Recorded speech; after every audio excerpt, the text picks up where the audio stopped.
September 11th, 2001, a day that changed the world forever.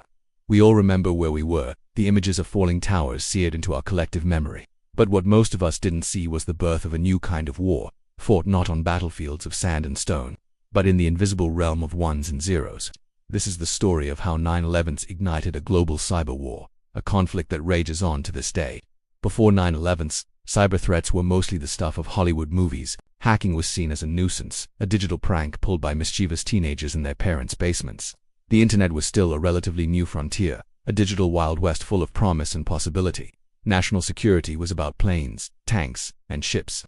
The idea that a few lines of code could be as devastating as a bomb was almost unthinkable, but the attacks on the World Trade Center and the Pentagon shattered that illusion. Suddenly, the nation's vulnerability was laid bare, and not just in the physical world. In the immediate aftermath, as the dust settled in New York City, a frantic scramble began in Washington. Intelligence agencies realized they had missed crucial signals.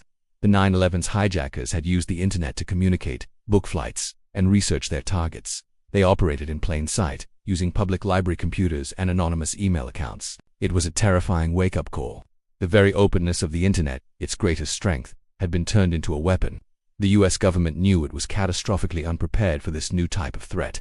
This realization kicked off a revolution in national security. The focus shifted dramatically. Money, resources, and talent were poured into building a digital fortress. The National Security Agency, the NSA, once a super-secretive organization that many joked stood for no such agency, was thrust into the spotlight. Its mission expanded exponentially. Before 9/11s, their focus was primarily on foreign signals intelligence, listening in on phone calls and radio transmissions. Now, they were tasked with defending the entire digital infrastructure of the United States.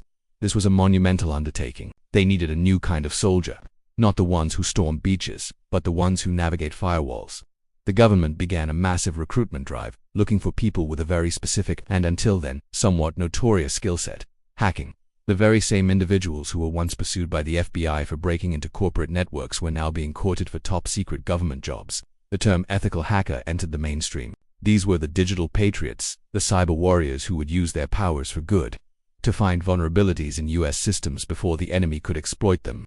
One of the first major initiatives was the creation of the US Cyber Command in 2009. This centralized the command and control of cyberspace operations across all branches of the military. Its mission was clear: direct, synchronize, and coordinate cyberspace planning and operations to defend and advance national interests. For the first time, the digital domain was officially recognized as a battlefield, alongside land, sea, air, and space.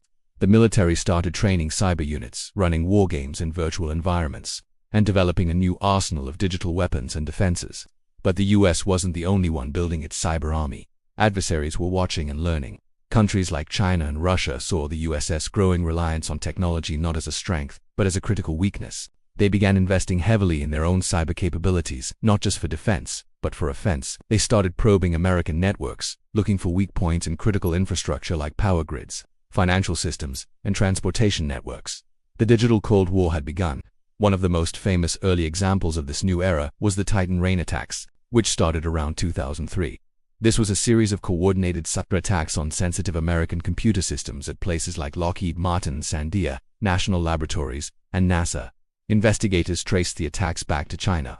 It was a massive cyber espionage campaign, designed to steal military secrets, advanced technology, and sensitive government documents.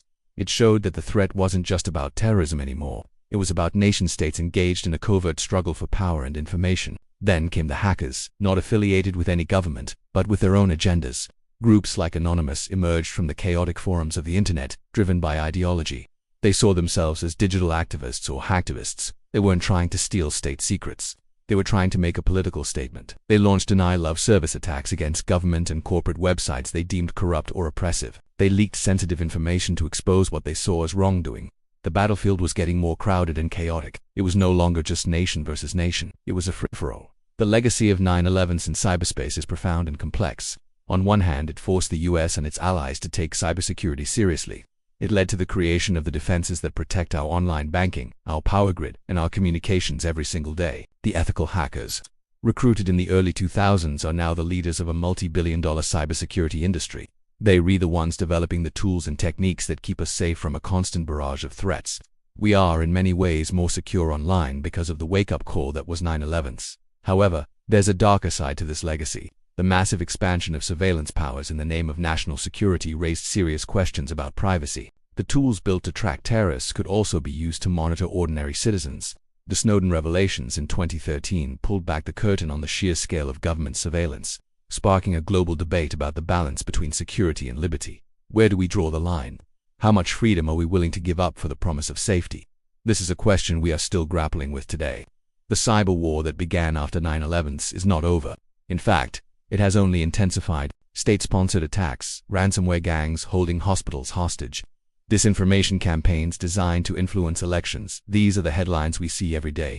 The battlefield has expanded from government and military targets to corporations and even individual citizens. Every time you get a phishing email or see a strange post on social media, you are on the front lines of this ongoing conflict. The digital world is now permanently intertwined with the physical world, and a threat in one is a threat to the other.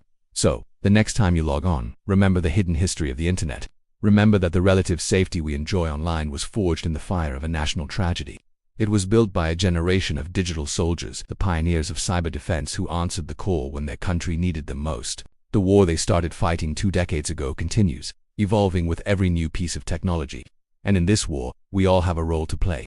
Being aware, being vigilant, and being smart online is no longer just good advice. It's our civic duty in the 21st century. Thank you for watching. If you found this dive into the history of cyber warfare interesting, be sure to hit that like button and subscribe for more deep dives into the events that shape our world. Stay safe out there, both online and off.